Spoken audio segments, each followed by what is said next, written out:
Karena kita dapat berjalan bersama Roh Kudus, yang pertama kita harus berserah kepada kehendak Tuhan dalam hidup kita, menyerahkan seluruh hidup kita, kemauan kita, masa depan kita, keluarga kita, pekerjaan kita, pendidikan kita kepada Tuhan, dan biarkan Roh Kudus membimbing kita sehari-hari, sehingga kita hanya menjadi hamba dan Roh Kudus yang menjadi Tuhan dan pemimpin dan pembimbing kita di dunia ini.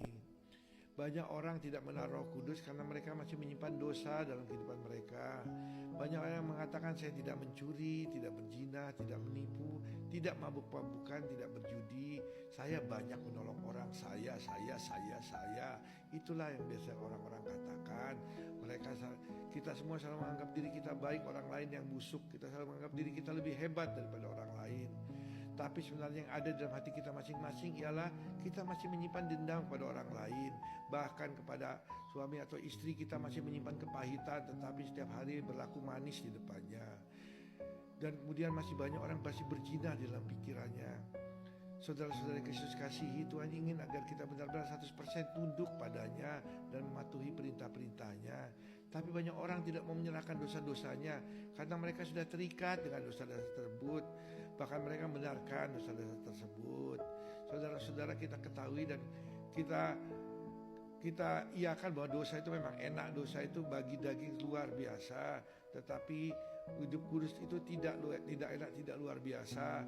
Apabila kita membaca Alkitab 5 menit saja kita sudah ngantuk, tapi apabila kita clubbing sampai pagi pun kita kuat. Apabila kita ngobrol-ngobrol, bergosip kita kuat berjam-jam, tapi apabila kita melakukan pujian penyembahan kita langsung lemas, loyo, malas.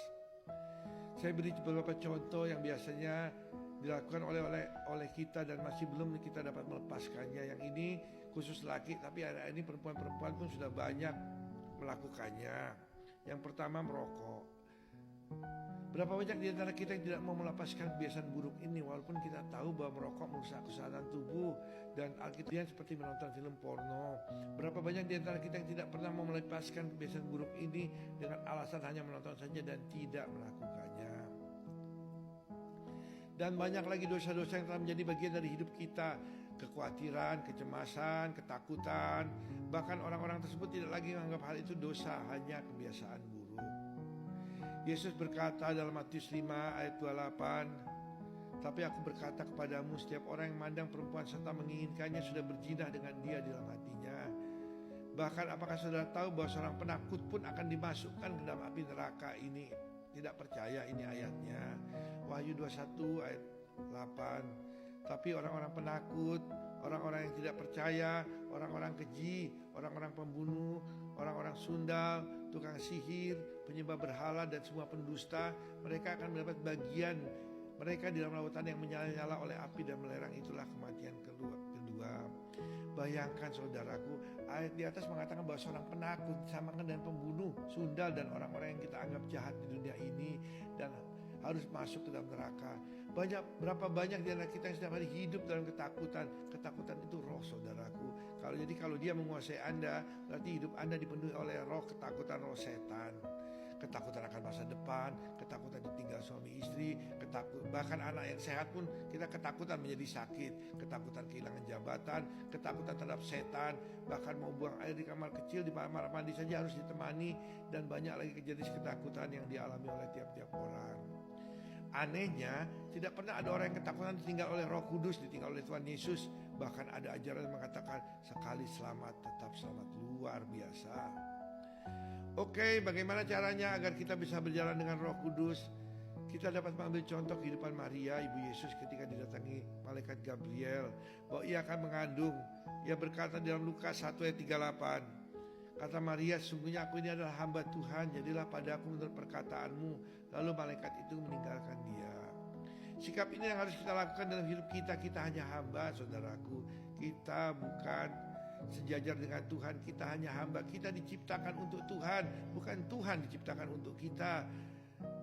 Dan ingat saudaraku, Tuhan menciptakan kita di dunia hanya untuk memuji, memuliakan dan menyembah Dia, bahkan nanti sampai ke sorga. Di sorga tidak ada suami, tidak ada istri, tidak ada anak, yang hanya saudara. Jadi kalau saudara-saudara Kristus kasih lebih mengasihi anak istri saudara daripada Tuhan, maka kita adalah manusia terkutuk. Karena Ayat di atas, ayat di Alkitab pun mengatakan di surga tidak ada kawin mengawinkan, karena semua orang hidup seperti malaikat. Untuk itulah kita diciptakan di dunia ini, saudaraku. Anak, istri, suami hanyalah titipan dari Tuhan, dan kita bersama-sama dengan mereka apabila masuk surga pun hanya sebagai saudara. Sikap ini yang harus kita lakukan dalam hidup kita seperti Maria. Jangan, sesungguhnya aku ini adalah hamba Tuhan, jadilah padaku menurut perkataanmu ini. Sikap yang sangat susah kita lakukan, karena kita ingin hidup dalam daging. Kita ingin kita yang berkuasa, Tuhan jadi pembantu kita. Bukankah itu yang kita lakukan sehari-hari? Tuhan, aku minta ini. Tuhan. Bukan kita bilang, apa yang harus aku lakukan Tuhan dalam hidup ini? Apa yang harus lakukan untuk menyenangkan hatimu? Ya Tuhan, Rajaku, Allahku. Apabila Roh Kudus mengingatkan akan dosa-dosa atau kesenangan yang terus kita pelihara dan hidup, kita seharusnya segera bertelut dan berdoa, mohon ampun kepada Tuhan, dan mohon Roh Kudus memberikan kekuatan kepada kita untuk terlepas dari dosa-dosa yang mengikat tersebut. Saudara-saudara, banyak dosa yang mengikat yang tidak dapat kita lepaskan sendiri. Seperti contohnya rokok. Berapa juta orang yang ingin lepas dari rokok tetapi tidak bisa lepas. Kemudian kebutuhan seks bebas. Berapa banyak orang yang terikat kepada pelacur-pelacur perempuan panggilan.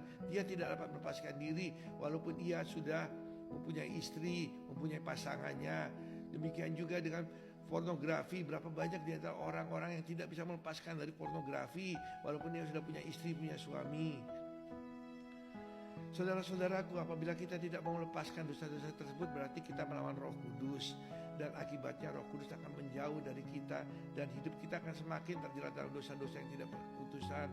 Mengapa kita semakin terjerat? Karena di belakang dosa adalah iblis, seperti di dalam katakan Yohanes 10 ayat 10, iblis datang hanya untuk mencuri, membunuh, dan membinasakan.